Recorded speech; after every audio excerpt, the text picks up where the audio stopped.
Shalom Abracha, que le bon Dieu vous protège, vous donne la santé, la joie, la prospérité, si Dieu veut. Il faut savoir une chose.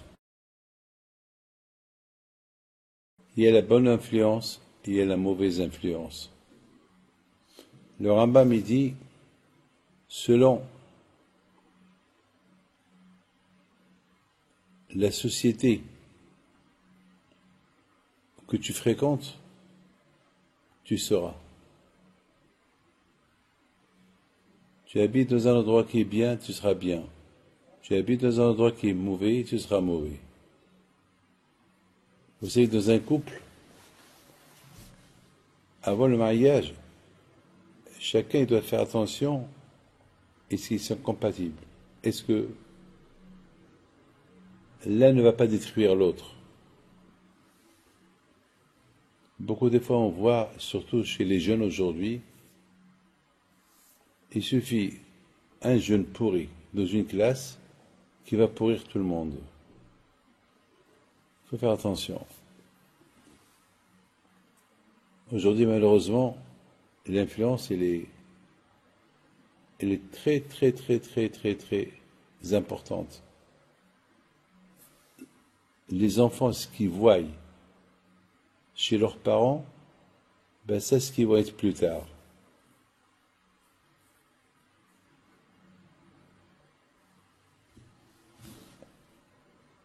Quelle est la raison pourquoi Akadosh Baruch Hu,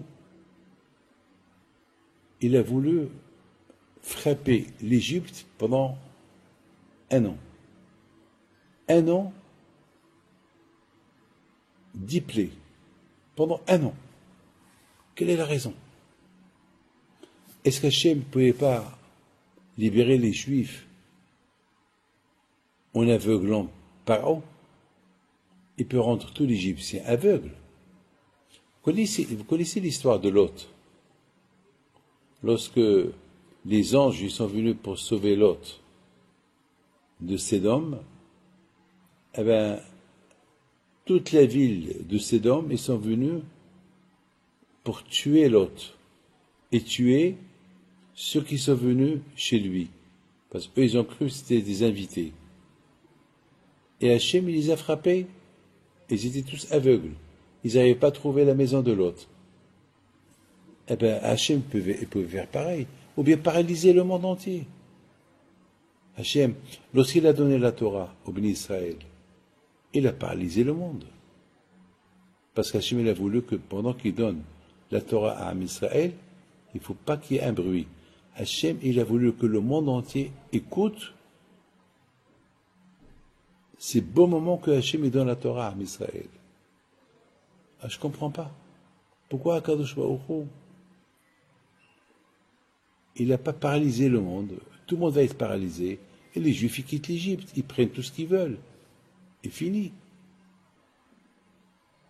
Vous savez, lorsque Mashiach va venir, si Dieu veut, Akadosh Baruch Hu va nous réunir des quatre coins du monde en un clin d'œil.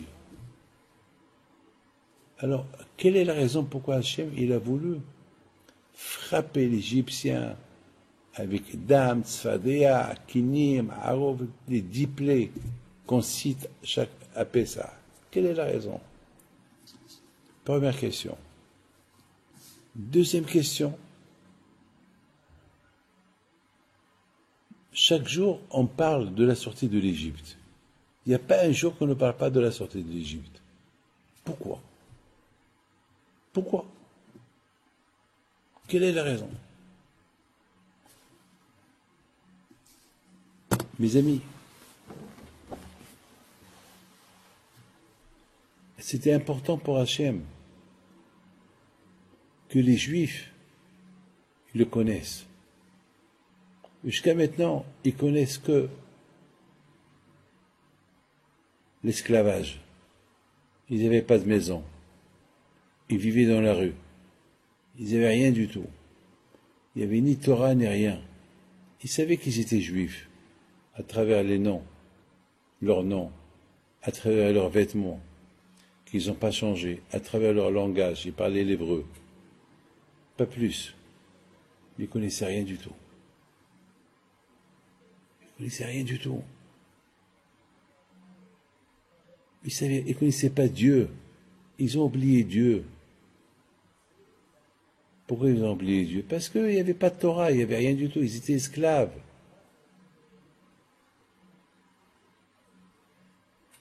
Lorsque quelqu'un est esclave, il pense qu'à son travail, il pense à rien du tout. Ils avaient même pas le temps de prier. Ils ont oublié tout.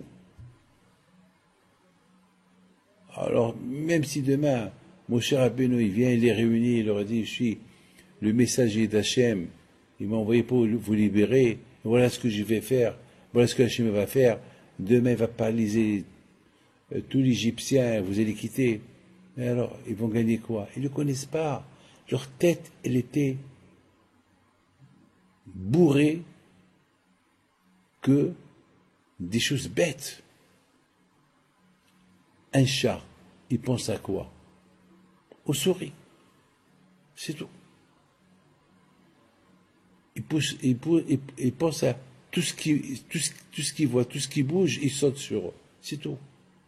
Les Juifs, ils pensaient qu'à Pharaon, à l'esclavage, à construire des pyramides,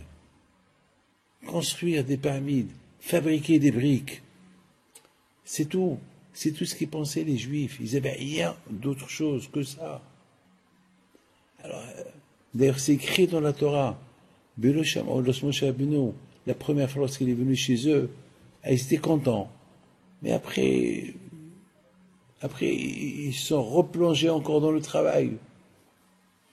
Ils ne pouvaient plus écouter mon cher Rabbeinu. Ils n'avaient pas la tête. Vous savez, quelqu'un qui a des problèmes, il n'est pas concentré. Tu peux lui dire n'importe quoi, il n'est pas concentré. Beaucoup de fois, ça vous arrive, vous avez un problème et quelqu'un vous parle, vous n'avez pas la tête pour l'écouter parce que vous êtes concentré dans votre problème. Les Juifs, ils vivaient dans leurs problèmes, ils n'avaient pas la tête pour penser à autre chose.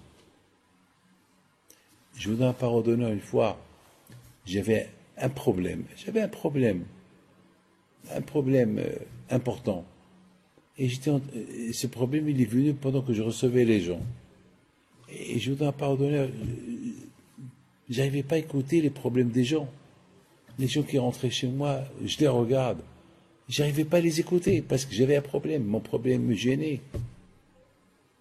Mon problème à moi, il me gênait. Je ne pouvais pas écouter le problème des autres. C'était dur pour moi. Écoutez-moi, mes amis. Aujourd'hui, malheureusement, on a des otages. Est-ce que ils sont sous la terre, dans des grottes, dans le froid? Il n'y a pas de chauffage. Ils sont sales, ils ne se lavent pas. Ils ne mangent pas. On a vu quelques visages. Pas de médicaments, rien du tout. Est-ce que là-bas, ils pensent à leur avenir? Est-ce qu'ils ont le temps de penser s'ils avaient un commerce? Comment gérer un commerce? Ils sont dans leurs problèmes. Ils sont dans leurs problèmes. Je crois. Je ne sais même pas si ils n'ont pas perdu l'idée de penser. Ils doivent souffrir, les pauvres. Nous, Baruch Hashem, on est en liberté, mais eux, les pauvres. Donc, quel état ils sont? Est-ce que, même si la Croix-Rouge, elle va les voir, parler avec eux, est-ce qu'ils ont la tête de les regarder? Regardez, lorsqu'on les a vus parler, on voit que ce n'est pas eux qui parlent, c'est les pauvres, ils n'ont même pas de force pour parler. Ils ont maigri. Mes amis, les Bnei Israël en Égypte, pendant 400 ans, ils étaient esclaves. 400 ans dans la rue. 400 ans dans la rue, c'est pas facile, hein. Et maintenant, voilà. Le moment, il est venu. Et Hachem, il envoie Moshe Rabbeinu. Et Hachem, il avertit Moshe Rabbeinu. Moshe, sache, il ne va pas t'écouter. il ne va pas t'écouter. Déjà, Hachem, il avertit Moshe Rabbeinu, sache, il ne va pas t'écouter pour les envoyer. Alors pourquoi tu m'envoies? Et Hachem lui dit, parce que je veux que si je frappe l'Égyptien, les Juifs y quittent, jamais ils vont me connaître. Il faut qu'ils s'adaptent à moi. Il faut qu'ils me connaissent. Il faut qu'ils me connaissent. Ils m'ont oublié. C'est pas leur faute. C'est l'esclavage qui m'a fait oublier. Mais ils connaissent que Paro. Alors là, ils vont voir les coups que je vais donner à Paro. Et au fur et à mesure des coups qu'ils vont voir Paro recevoir, ils vont commencer à comprendre que Paro c'est un être humain, c'est pas un dieu. Et c'est celui qui le frappe, c'est lui le chef. Mes amis, deux boxeurs qui se battent, il y a un qui va gagner. Et celui qui a gagné, c'est celui qui a le trophée. Donc ça, c'est une guerre entre Paro et Hachem. Mais Hachem, il n'a même pas besoin de faire cette guerre avec Paro. C'est une guerre uniquement pour que les Juifs, ils sachent qui c'est Hachem. Mes amis, je voudrais vous dire quelque chose d'extraordinaire. Lorsque Hachem, il a choisi Moshe qui soit son messager et qui soit lui qui va intervenir pour libérer les Juifs de l'Égypte, Moshe Rabbeinu demande à Akadosh Baruch Hu Hachem, très bien, les Juifs, ils ne te connaissent pas. À peine, ils savent qu'ils sont juifs, mais ils ne te connaissent pas. Là, ils connaissent que Paro. Pour eux, c'est Paro le Dieu. Pour eux, c'est Paro le Maître. C'est lui le tout. Ils sont prêts à donner leur vie pour lui. Alors, si ils vont me dire, et qui t'a envoyé chez nous? Alors, Hachem, il dit à Moshe, dis-leur, c'est le bon Dieu, c'est moi qui t'ai envoyé. Et s'ils me disent comment tu t'appelles, que je vais leur dire? Alors Hachem, il dit à Moshe Rabbeinu, dis-leur que je m'appelle Ehyeh. Je suis, voilà. Je suis. Ehyeh Asher Ehyeh. C'est-à-dire, je suis toujours présent. J'étais, je suis, je serai. C'est ça mon nom. C'est celui qui était tout le temps, celui qui a toujours existé. Ehyeh Asher Ehyeh. Shalahani, c'est lui qui... Ah, maintenant, je vous pose une question. Mais pourquoi les Bénis Israël vont savoir le nom du bon Dieu? La réponse, elle est simple. Paro, on le connaît. Pour nous, c'est lui le bon Dieu. C'est lui qu'on vénère. Mais c'est qui celui-là que tu nous dis il veut qu'on le serre et on va effacer Paro pour s'attacher à lui. Mais c'est quoi sa force? Alors Hachem, il dit à Moshe Rabbeinu, dis-leur que sa force, c'est que toujours été présent. Écoutez bien ce que je vais vous dire. Ah, maintenant la question se pose. Pourquoi Hachem, il n'a pas dit à Moshe Rabbeinu, dis-leur que je m'appelle Hachem. Hachem, il a un nom. On dit Adonai Ish Milchama, Adonai Shemo. Hachem, c'est lui le guerrier. Toutes les guerres, c'est lui qui les fait. Nous, on fait rien du tout. C'est lui qui les fait. Vous savez, mes amis, que les Hashmonaïm, ils étaient 5-6 personnes contre des milliers de soldats. Ils ont gagné. C'est pas eux qui ont gagné la guerre. C'est Hachem. Et Hachem, il s'appelle Hachem Shemo. Son nom, c'est Hachem. Ah, maintenant, ma question se pose. Lorsque Moshe Rabbeinu l'a dit à Moshe Rabbeinu, lorsque Moshe Rabbeinu l'a dit à Akadosh Baruch Hu, ici, on me dit comment tu t'appelles. Alors Hachem, il dit à Moshe Rabbeinu, dis-leur, celui qui a toujours existé et au passé, et dans le présent, dans l'avenir, c'est lui le Dieu. Mais pourquoi Hachem il n'a pas dit, dis-leur, je m'appelle Hachem? Pourquoi il n'aura pas dit, je m'appelle Hachem, Hachem? On dit, quand on fait une bracha, On dit Baruch Ata Hashem et le Kelumecha Olam. Toujours on bénit le nom d'Hachem. Alors Hachem il a un nom. Hachem. Donc mon cher Rabbeinu dit à Kadosh Baruch Hu, et si on me dit comment tu t'appelles, que je vais leur dire, alors Hachem il aurait dû dire à mon cher Rabbeinu, dis-leur, je m'appelle Hachem. Yutke Vavke. Hachem Shemo. Alors pourquoi Hachem il n'a pas dit son nom? Vous savez pourquoi? Parce que le nom d'Hachem, c'est un nom miséricorde. Le nom d'Hachem, Hachem il a plusieurs noms. Mais un des noms d'Hachem, c'est Yutke Vavke. Lorsqu'on fait chaque fois une bracha, on prononce le nom d'Hachem. C'est ça son nom.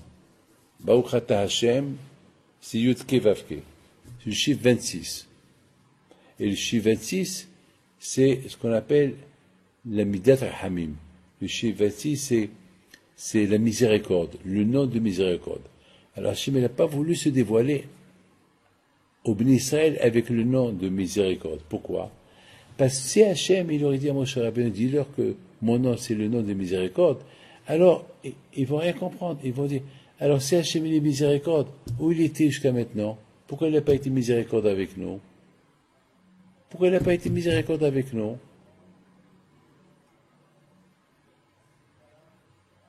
C'est la raison pourquoi je ne s'est pas dévoilé tout de suite avec le nom de miséricorde au Béni Israël. Avec Moshe Rabbeinu, il s'est dévoilé avec le nom de miséricorde. Parce que Moshe Rabbeinu, il connaît HaKadosh Baruch Hu. Moshe Rabbeinu, il connaît que Hachem, même dans les moments durs, il a la miséricorde. Beaucoup de fois, nous, on ne comprend pas Hachem. Parfois, il nous arrive un problème et on respecte. Pourquoi il nous arrive ce problème? À la fin, on découvre que ce problème il nous est arrivé pour le bien. Ouais, je vous raconte une petite histoire qui m'est arrivée. Une petite histoire qui m'est arrivée. J'avais un rendez-vous à Miami avec quelqu'un de très important. Très, très, très, très important. Et maintenant, le problème, il est, ou c'est moi qui vais chez lui, ou c'est lui qui vient chez moi. Alors, je ne sais pas quoi faire. C'est quoi le mieux? C'est moi qui vais chez lui, lui, s'il vient chez moi. Alors, il s'est passé que je suis tombé malade. Donc, je ne pouvais pas y aller chez lui. Donc, c'est lui qui est venu chez moi. Et je lui ai pas serré les mains, parce que j'avais une forte grippe. Peut-être j'avais même le corona, je ne sais pas. Donc, il était loin de moi. Donc, finalement, il se lève, après quelque temps, il se lève, il est parti. Bon, on s'est dit salut, on s'est salué, et chacun il est parti. Bon, l'histoire s'est terminée comme ça. J'avais de la peine. Je sais pourquoi le bon Dieu m'a fait ça. Pendant, si j'aurais été bien, je serais allé chez lui, et j'aurais fait kavod, il m'aurait bien aidé. Et là, je suis malade, et c'est lui qui est venu chez moi, on ne s'est même pas serré les mains, parce que, pour ne pas le contaminer. Donc, finalement, et à la fin, il me dit au revoir. Mais mes amis, j'avais de la peine. Mais finalement, Hachem, il fait les choses bien. Après, c'est lui qui m'a appelé. Il me dit, je suis très content que même que vous étiez malade, vous m'avez reçu, vraiment, parce que j'ai vu combien vous avez toussé, et vous m'avez fait de la peine à votre âge, et merci beaucoup, beaucoup, beaucoup. Et voilà, j'avais pensé vous donner ça, mais puisque vous êtes fatigué et bien sûr vous ne pouvez pas recevoir les gens, voilà, j'ai décidé de vous donner ça. Presque 3 fois ce qu'il devait me donner. Et si moi je serais parti chez lui, il m'aurait donné uniquement ce qu'il avait pensé me donner lorsqu'il est venu me voir, et parce que j'étais dans cet état-là, alors Hachem lui avait dans la tête la peine pour moi, il m'a donné presque 3 fois plus. Finalement, j'ai gagné dans l'affaire. Ça, mes amis, il faut apprendre que Hachem, il ne fait pas du mal à personne. Hachem, il s'appelle Hachem, miséricorde. Donc, Moshe Rabbeinu, il comprend Hachem. Il sait, Moshe Rabbeinu, que tout ce qui sort d'Hachem, il est pour le bien. Mais c'est pas tout le monde qui sait ça. C'est pas tout le monde qui sait ça. Akadosh Baruch Hu, il sait. Rabotai,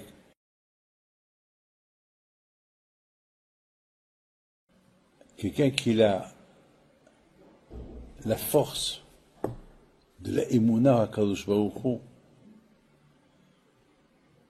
il sait ce qui est bien, ce qui n'est pas bien.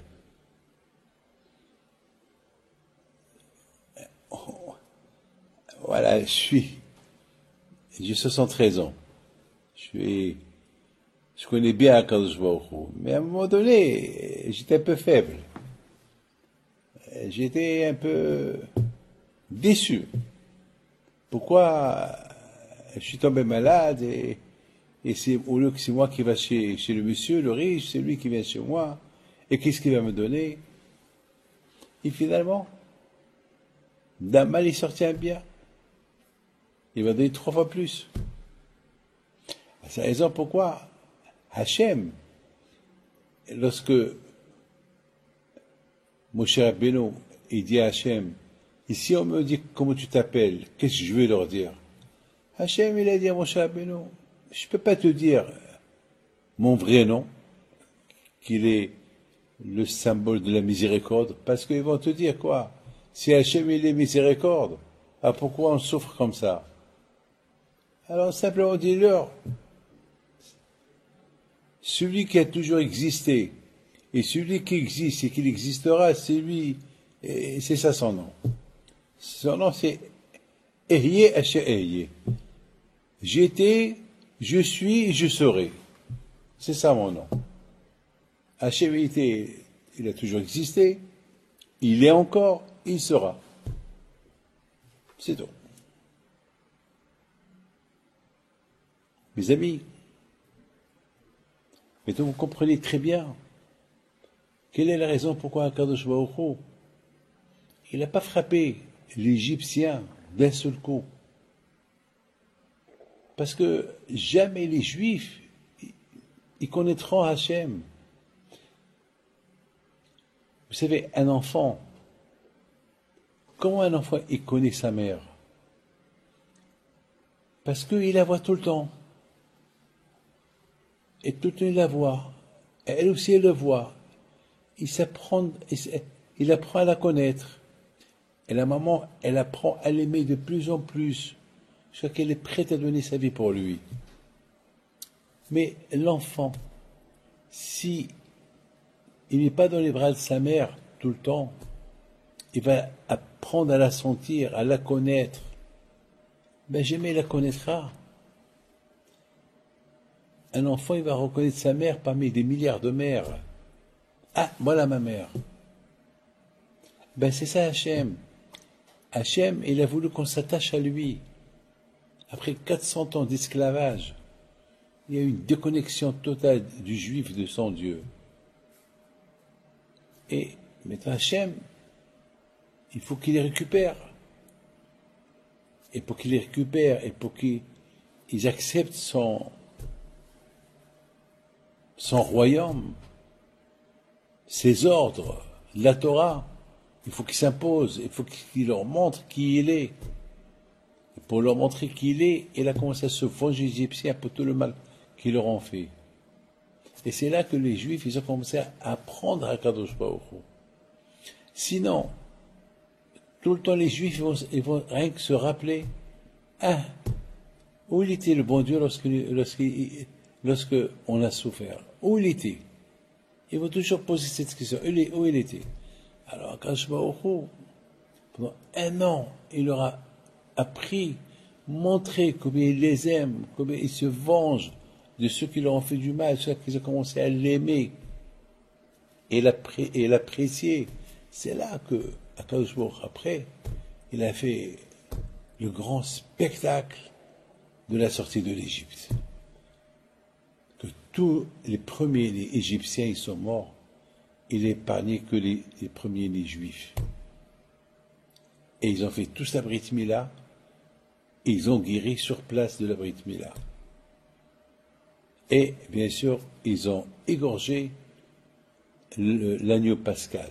À cette époque, l'agneau, il représentait le dieu égyptien. Alors, ces juifs, ils ont vu ça. Alors, ils étaient prêts à faire pour le bon Dieu n'importe quoi. Pourquoi? Parce que ça a pris, après un an qu'ils ont vécu, ils ont appris à connaître Hachem, alors, c'est fini. C'est fini. C'est fini. Mais vous comprenez pourquoi Akadosh Baruch Hu, il n'est pas venu d'un seul coup libérer les Bnei Israël de l'Égypte avant qu'ils le connaissent. Mes amis, prenons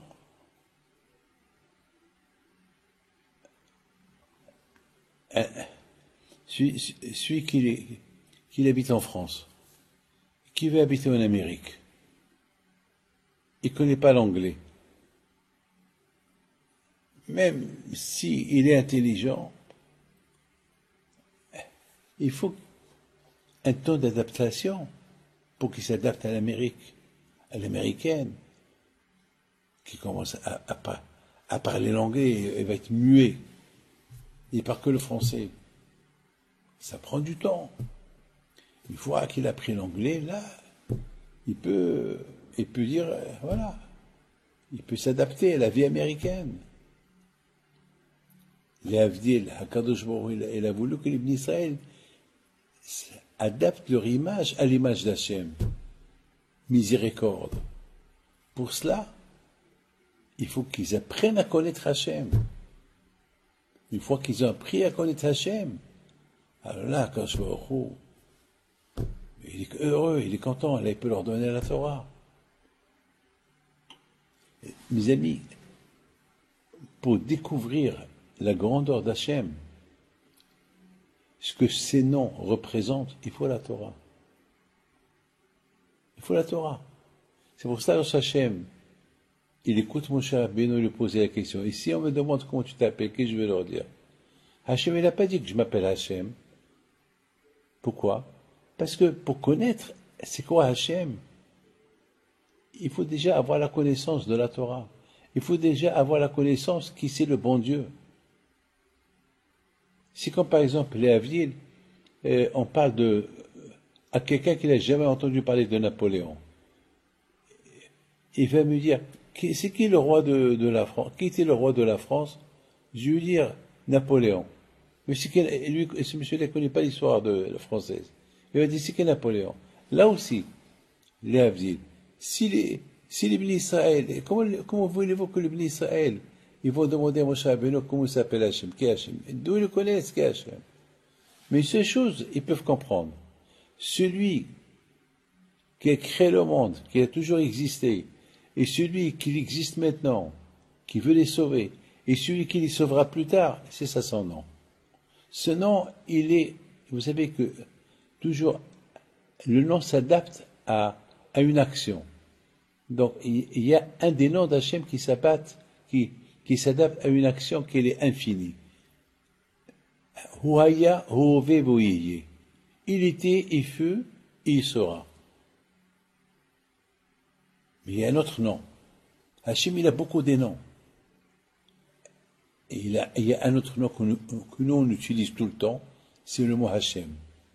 Amonai. C'est ce nom-là, toujours tout le monde le connaît. Pourquoi on le dit toujours? Parce que c'est miséricorde. Hachem, il est miséricorde en tout. En tout. En tout. Je voudrais vous dire quelque chose d'extraordinaire. J'avais soif. Très très soif. Et il n'y avait pas de l'eau. Il n'y avait pas de l'eau. Il n'y avait pas de l'eau. Et moi, j'aime pas l'eau. Comment ça s'appelle? L'eau du robinet, je n'aime pas. Mais j'avais soif. Je voulais l'eau minérale. Il n'y avait pas. Et à un moment donné, j'ouvre une armoire. Il y avait là-bas une petite bouteille d'eau qui a été pérennisée sur un tzaddik. Mais j'étais heureux, j'étais content. Et j'ai dit, Merci Hachem, j'ai fait la bracha, merci Hachem. J'étais pas en colère, le contraire, j'étais content, le contraire, je devais être en colère. Pourquoi il n'y avait pas de le non? J'étais content. Hachem, il a eu miséricorde pour moi. Effectivement, j'ai appris quelques jours plus tard que cette bouteille-là était destinée pour moi. Grâce à Dieu, je n'ai pas volé cette bouteille. J'étais invité chez quelqu'un et ce quelqu'un, il m'a donné une chambre, mais c'était Shabbat, il n'y avait pas de lumière et je ne savais pas comment descendre en bas et j'avais peur que j'allume une lumière et j'étais vraiment un peu perdu et je, comme ça, Mina Shamaim, j'ai ouvert une armoire et il y avait là-bas une bouteille d'eau. Et pour Hachem, il fallait voir comment j'ai fait la bracha. Vous voyez mes amis que beaucoup de fois, justement, dans la misère, il y a la miséricorde qu'elle vient. Akadosh Baruch Hu, il a voulu que les bénis Israël, ils voient que les bonnes choses d'Hachem, pas les mauvaises choses. Mes amis, nous, malheureusement, on juge mal le bon Dieu, on le calcule mal. Ça prouve qu'on ne le connaît pas assez. Si rien qu'on le connaissait, on ne va pas le juger mal. On ne le connaît pas. Et c'est la raison pourquoi Akadosh Baruch Hu, il n'a pas voulu libérer les Juifs tout de suite. Si Akadosh Baruch Hu aurait libéré les Juifs tout de suite, jamais ils vont se poser que des questions. Mais pourquoi il a attendu du temps pour nous libérer? Et pourquoi que maintenant il va avoir que des pourquoi et des pourquoi et des pourquoi? Peut-être Hachem il va s'énerver sur eux, peut-être il va les punir. C'est pour ça qu'Akadosh Baruch Hu, il a été très intelligent. Et il a utilisé une intelligence extraordinaire. Et il a commencé à frapper ceux qui ont frappé les Juifs. Des souffrances, une après une, pendant 1 an. Et les Juifs, ils ont commencé à se reposer. Ils ont commencé au lieu de passer leur colère sur le bon Dieu, pourquoi il leur a fait tout ça, ils ont commencé maintenant à apprécier Akadosh Baruch Hu pour tout le bien qu'il leur a fait. C'est la raison pourquoi jusqu'à maintenant on parle de la sortie de l'Égypte. Pourquoi jusqu'à maintenant on parle de la sortie de l'Égypte? Vous pouvez me dire pourquoi? Quelle est la raison? C'est une histoire qui s'est passée il y a quelque temps. C'est pour nous rappeler de bien juger le bon Dieu. Beaucoup de fois, on a des souffrances qui arrivent, beaucoup de fois, quand par exemple, à Ra'anana, ce qui s'est passé à Ra'anana, malheureusement, il y a eu des terroristes. Ils ont tué une personne, ils ont blessé 19 personnes. C'est de la folie, c'est de la folie ce qui s'est passé. Mais le grand miracle dans toute cette affaire-là, le grand miracle dans toute cette affaire, c'est que, Baruch Hashem, ils ne sont pas arrivés à l'heure que tous les enfants des écoles sont sortis. Il y a eu beaucoup de bien pendant. Bien sûr, ça ne devait pas arriver, mais bon, malheureusement, ça s'est arrivé. Malheureusement, ça s'est arrivé. D'un mal, toujours, il y a un bien, peut-être, mettons, ils vont être un peu plus vigilants. On ne peut pas juger toujours le bon Dieu. Pourquoi? C'est à nous de se juger.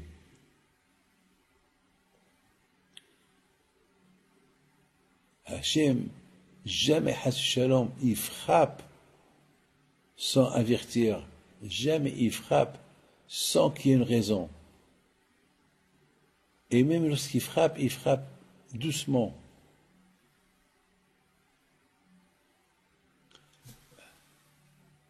Je voudrais vous raconter une chose. Hier, je pensais à quelqu'un. Cette semaine, je pensais beaucoup à quelqu'un, je pensais à ses enfants et tout. Et ce quelqu'un-là, ses enfants, un de ses enfants a été blessé à la Hanana. Et je me suis posé une question, pourquoi j'ai pensé à lui la veille? Pourquoi? Le fait que j'ai pensé à lui, j'ai prié pour lui. Parce que j'ai jamais pensé à lui comme ça. Je pense à lui comme ça. Mes amis, Akadosh Baruch Hu, il veut que chaque jour on se rappelle de la sortie de l'Égypte, pour qu'on se rappelle tout le temps que si on a souffert en Égypte pendant 400 ans, c'est pour qu'on goûte les souffrances de Paro, et que après on va faire une différence et choisir être les esclaves de Paro ou être les esclaves d'Hachem, être les esclaves du Sahara ou être l'esclave d'Hachem. Tout à l'heure, il y a quelqu'un qui m'a appelé des États-Unis. Je dois la parole d'honneur. J'ai fait un zoom avec lui, quelqu'un de très riche. Très très riche. Et ça fait 10 ans qu'il a fait Teshuvah. Il faisait ni kippour, ni rien du tout. Rien.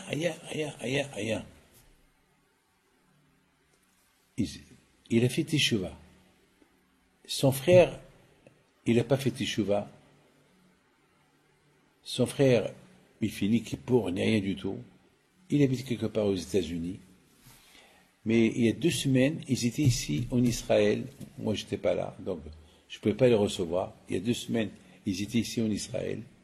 Ils sont partis visiter ce qui s'est passé à Bari, à côté de Haza, là où il y a eu la soirée, à Simchat Torah, là où il y a eu toute cette Shoah. Et soudainement, il me raconte aujourd'hui son frère, il me dit, Rabbi David, mon frère, qui est marié avec une Goya, qui n'est pas religieux du tout, qui n'a jamais mis de filine, qui finit qui pour rien du tout, ça s'est réveillé en lui l'amour du judaïsme. C'est la folie. Il y a des gens, malheureusement, à cause de ce qui s'est passé, ils ont commencé à se poser des questions. Pourquoi le bon Dieu a fait ça? Il y a ceux qui sont loin de tout, c'est maintenant qu'ils veulent retourner à la religion. Alors je lui dis, mais pourquoi? Pourquoi c'est que, à travers ces images douloureuses, à travers ce qu'il a vu, ça lui a donné un réveil pour retourner à la religion. Pourquoi? Il m'a dit, Rabbi David, je ne sais pas. Mais une seule chose je peux vous dire. Là, il commence à s'intéresser. Il va acheter une pâte filine. Il va retourner à la religion. Il ne sait même pas quoi faire avec sa femme. Et sa femme, elle commence à voir que le monsieur, il a commencé à changer. Les amis, la réponse, elle est simple. Pour connaître Akadosh Baruch Hu, il faut le chercher. On ne cherche pas Akadosh Baruch Hu dans le bonheur. Lorsqu'on a tout ce qu'il faut, on s'éloigne d'Hachem. Parce qu'on croit que tout ce qu'on a, c'est un Dieu. On découvre Hachem. Pourquoi? Parce que je suis juif, tout le monde est contre moi. Et c'est parce que je suis juif, et c'est là qu'il réveille. Il s'est réveillé uniquement parce que ça va mal. Il commence à se réveiller. À Israël, le peuple juif, Akadosh Baruch Hu, il l'a libéré de l'Égypte jusqu'à que Hachem, il a vu qu'ils sont à 100% fidèles. À 100%, ils croient en lui. À 100%, ils ont lâché l'idolâtrie égyptienne, et là, ils veulent s'attacher à Dieu. Ils veulent partir de l'Égypte. Ils n'ont même pas préparé des provisions.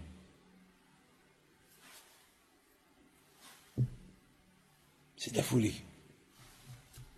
C'est de la folie. Avec tellement qu'ils avaient la Emouna. 7 jours plus tard, ils ont traversé la mer. La mer s'est coupée devant eux. Et tout le monde a chanté Azashim Moshe, tout le monde a chanté un chant d'Hachem. Et tout le monde est devenu prophète. C'est de la folie. Inimaginable. Il y a 7 jours, ils étaient en Égypte. Il y a 7 jours, ils étaient presque à 2 doigts de se faire oublier. Et là, ils sont devenus des gens libres, avec une grande émouna. Ils sont devenus des prophètes. Pourquoi? C'est parce qu'Hachem, avant qu'il les ait libérés, il leur a montré qui il est. Nous, grâce à Dieu, on sait qui est Hachem. On a grandi dans le judaïsme. Nos parents nous ont donné à téter la émouna, du lait, la Torah. Baruch Hashem.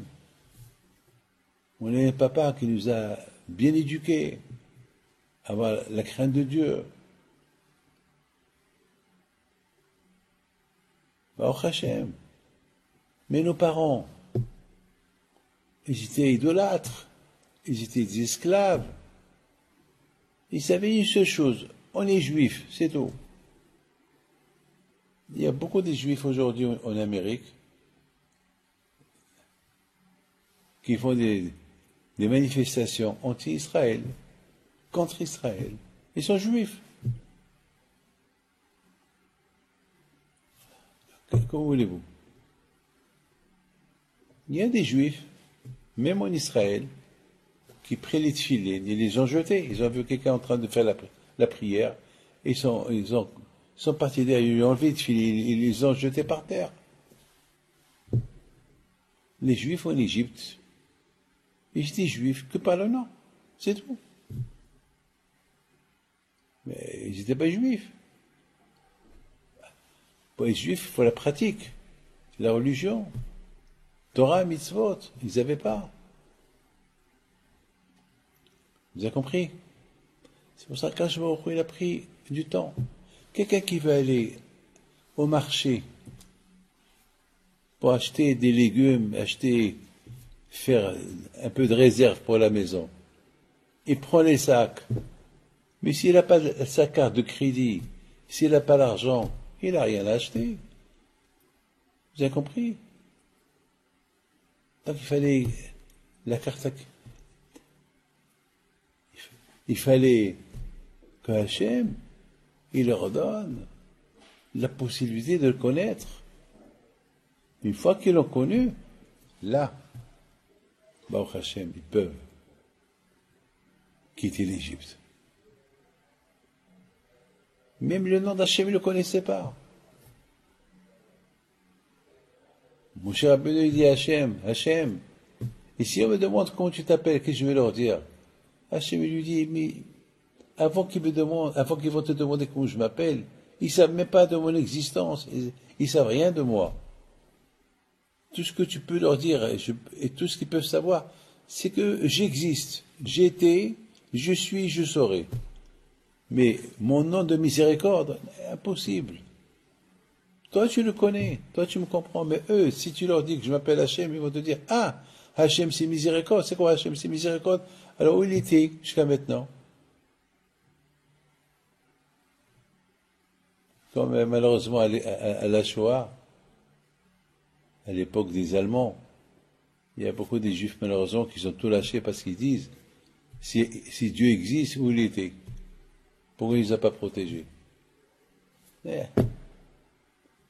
J'ai pas de réponse à cette question. Ma réponse est Hachem sait. Hachem sait ce qu'il fait, c'est tout. Je peux pas répondre. Mes amis, ce cours de Torah, c'est à la mémoire de mon oncle, Rabbi Raphaël Pinto Alav Shalom, qu'il est enterré à Casablanca. C'est un grand tzaddik. Que son mérite soit avec vous tous. Que le bon Dieu vous protège, vous donne la santé, la joie, la prospérité qui est Ratson. Et le 12 Shvat, c'est le jour de Saïloula. N'oubliez pas d'allumer une veilleuse à sa mémoire et que Dieu fasse, Be'ezat Hashem, Que son zichut soit avec vous, Amen Keratzon.